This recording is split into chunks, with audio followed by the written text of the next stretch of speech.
I was born and raised in Northwest Missouri, up by Conception Abbey. It just was natural to go on to a Catholic college, and the Benedictines were a very good fit throughout my life.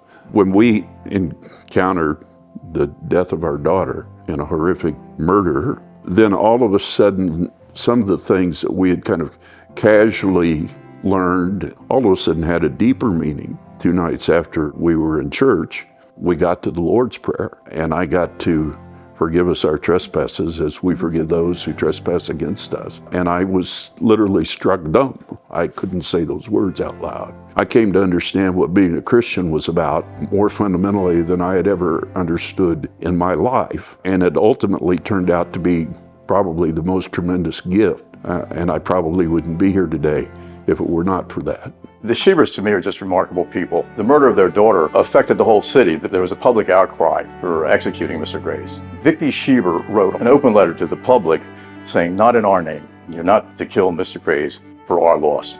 We don't want it." With their personal tragedy, they have continued to fight against the death penalty. I know Vicki Schieber has appeared at conferences. I couldn't believe the grace.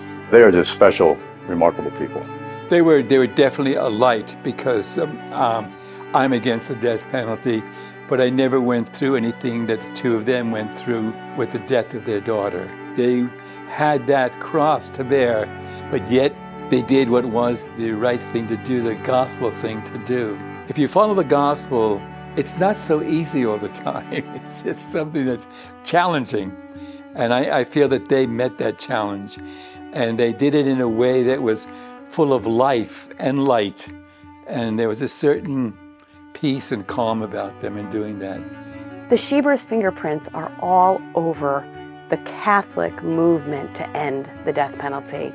So I think the progress that we've seen both in the legislature and in the clarity of Catholic teaching has to do with the Schiebers being so willing to use their story, to be bold, to be vulnerable, to be exposed about the harm that befell their family, but at the same time, to know that death doesn't have the last word. They have been a light, they have been a witness, they have used everything that they knew how to do in terms of writing and speaking and mobilizing others. They've used all that energy to honor Shannon's life and to bring others along so that we too can have life.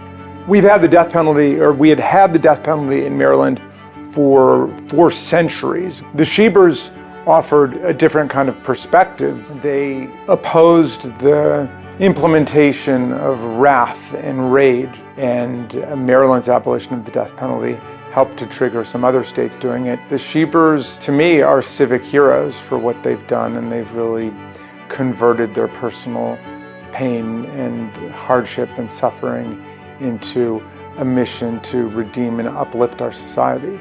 We don't often think about the families of murder victims, and Vicki and Syl have traveled all over the country sharing their story. Vicki is one of the brightest, warmest, happiest people that I know. And Syl is so strong. Before Shannon was murdered, they both had full careers. And then after Shannon was murdered, they ended up dedicating so much of their time to ending the death penalty. And it's been amazing. We would never be as far along as we are now without them. I could see from the start that their passion for this cause to overturn the death penalty is about forgiveness. In their own lives, they had to forgive to the point that they could fight for the life of the killer of their daughter.